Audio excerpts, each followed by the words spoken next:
Hi everybody, I'm Ryan, and today we're going to talk about the top 5 most expensive cards in Modern. Now these are cards that are Modern staples that are really important to own if you want to play any of the top decks, and we're going to talk about maybe why they're so expensive. In 5th, the 5th most expensive card in Modern is Gemstone Caverns, sitting at right around $48.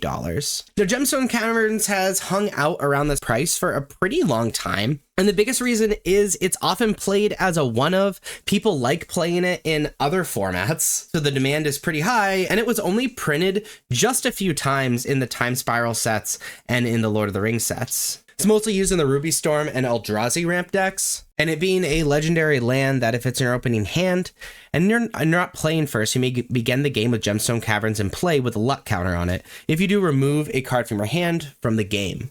And you can tap it to add 1 colorless to your mana pool, but if it has a luck counter on it, you can add many color to your mana pool.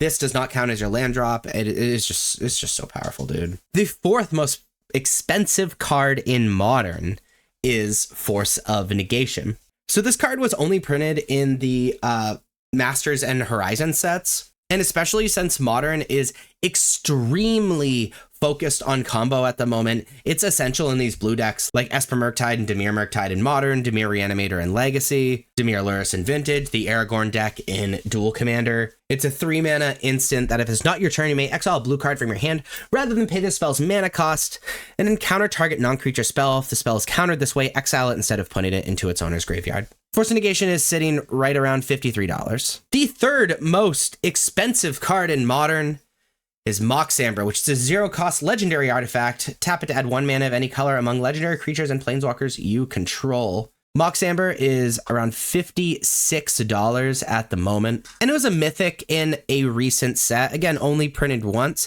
However, it's an essential card to all of these Breach decks in Modern, and also being played in Commander. You know, being a Mox, getting this free mana in a deck that can just do the thing is just so powerful. The 2nd most expensive card in Modern is Ranger Captain of Eos at $58.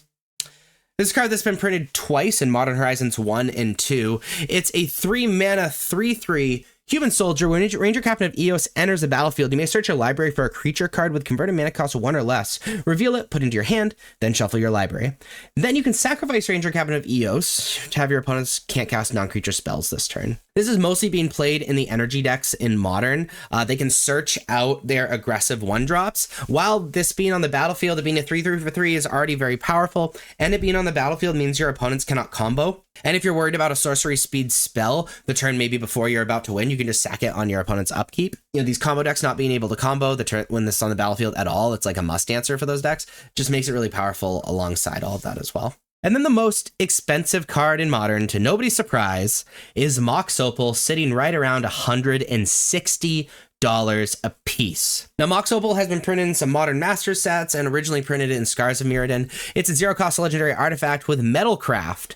Add 1 mana of any color. Metalcraft is something you can only activate if you have 3 or more artifacts. This is a staple in Grinding Station and Breach, also in Lurrus, Paradoxical Outcome in Vintage, Affinity in Modern, etc., etc. Anything that's playing a lot of artifacts and Mox Opal is legal, you're going to be playing Mox Opal in it because having that mana advantage is extremely good. It was also recently unbanned, which is a big reason why it's so expensive. When cards are banned, people often get rid of them. So now it's played in the best deck, and people that are playing Modern and had Modern collections don't necessarily have Mox Opals, and so the demand is very, very high. Those are the top 5 most expensive cards in Modern. If you like this video, please be sure to like and subscribe. Check me out on social medias. Links are above me and in the description. Thank you so much for watching. I'll see you next time. Bye-bye.